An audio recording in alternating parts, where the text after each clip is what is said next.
everyone. We're really excited to be here today. I'm Faith Lyons, and I'm a sophomore at Tower Hill. This is Jenny Williams, she's a senior. This is Sarah Garland, she's a junior. Unfortunately, more members of our team weren't able to be here today because we're on spring break, but we really felt it was important to have a presence, so we'll be presenting what we did this year. Okay. Well, we'd like to start off talking about our engaged school community. Our headmaster, Dr. Wheeler, is very supportive of our team. And Dr. Hickey, who's the upper school or the high school's principal, he always supports us and lets us announce anything we want, and he comes to our events and is really supportive. And we have 3 teacher coaches right now. Ms. Medeiros, the Dean of Students, is here with us, and Mrs. Lyons, who's our parent coach, is here. And we have adapted the Jefferson Awards to fit our unique small school, so we work with all the other schools to make it work at Tower Hill, being that we are so small. And we have an effective leadership team. We have 10 members. We have 2 seniors, Nate and Jordan, who wasn't able to be here today. We have 4 juniors, 2 sophomores, and 2 freshmen. And that's about 5% of our student body, since there's only about 220 students in the high school. And at least 5 of our current team members have attended at least 1 leadership conference over the years. And there's pictures of our team members.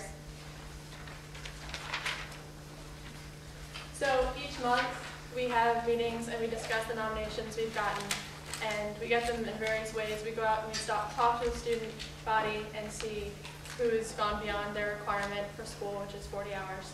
We also encourage advisors to talk to their advisory groups and see if anyone has done outstanding community service that we might not ordinarily get to. And it's become so popular that people actually come up to us and ask for if they can have a nomination form, and they can find it online or on the bulletin board.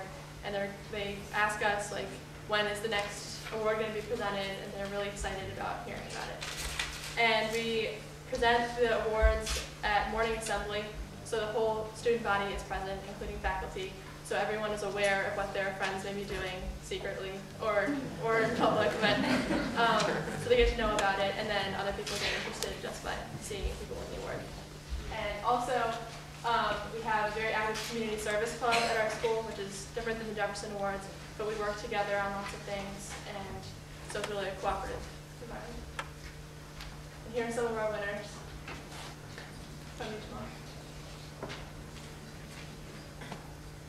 In terms of tracking our community service at Tower Hill, we used to have a paper system where at the beginning of each school year, Ms. Medeiros would hand out forms where they would put down what they did over the summer, but it was not really efficient because students didn't always understand whether it was for their 40-hour requirement or just in general. So right now we're in the process of switching to YouGive, which 25% of our student body is signed up for so far. And through YouGive, we hope to have them put all kinds of projects, like even come up to Medeiros and say, like, look, I'm doing a book drive and students are getting involved, can we put that on through Tower Hill? We're hoping to do another YouGive mass sign up in the spring so more people can get involved. And we also have begun announcing YouGive volunteer opportunities in our morning assembly, so students who maybe don't check the website often or aren't really involved in volunteering right now can get involved and hear about it, and I'm really excited for that to start. At Tower Hill, we're not allowed to fundraise for scholarships because it's just not something we're not allowed to do, so we decided to think bigger, and we got involved with the Race for a Better Delaware, which raises money for scholarships for high schools throughout Delaware that anyone here can apply for. Last year, we raised $23,000 for scholarships to be given out to, again, anyone here can apply for it. And our student leaders also participate in fundraisers for other organizations. Like this year, we worked at a Hoops for Haiti event, Pancakes for Parkinson, and we participated in fundraisers for the Delaware Medical Relief Team. Sarah's going to talk about Hoops for Haiti quickly. So Hoops for Haiti, originally, it's a Tower Hill event that started with Hurricane Katrina. And it's a faculty, student, and alumni basketball game.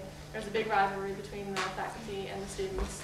And this year we got the whole school involved. The middle school had booths. There was a middle school band that played, and it was really exciting. And we raised over $10,000 for Haiti. And there was a tie between the students and the faculty. So everyone got a James Day. Yeah. For Pancakes for Parkinson's, we had an event down at the riverfront where there was face painting and everybody made pancakes, and we raised money for Parkinson's to raise awareness too. And it was a great event.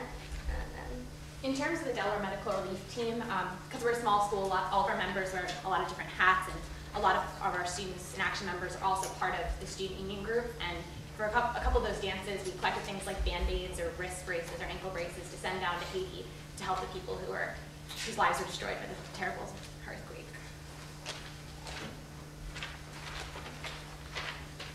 Great, so not only do we present to the faculty and students at morning assembly, but we also want the whole school community and the Delaware community to know what we're up to.